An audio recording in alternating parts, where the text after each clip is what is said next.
Čist račun, duga ljubav. Novac za otplatu posljednje rate od 2 milijarde i 150 miliona evra, ukupni kredit je gotovo desetostruko veći, mađarska desničarska vlada na čelu sa Fidesom realizovala je iz neiskorišćenog dela kredita i prihoda od evro i vladinih obveznica.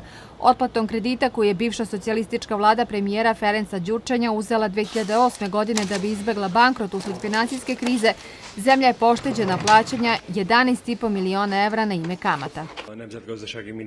Ministarstvo ekonomije pritisnulo je dugme za transfer novca. Isplatili smo i posljednju paru kredita. To je razlog da zemlja bude ponosna, jer je oslobođena kreditne obaveze prema MMF-u.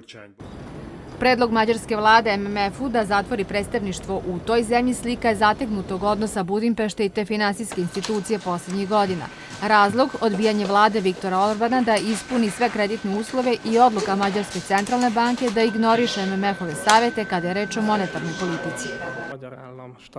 Mađarska vlada može sama da se finansira. Protekle 2 godine činila je to manje više na različite načine i više joj nije neophodna pomoć MMF-a. Očekuje se da će javni dug Mađarske, zahvaljujući prevremenoj otplati zajma MMF-u, pasti ispod 80% društvenog bruto proizvoda.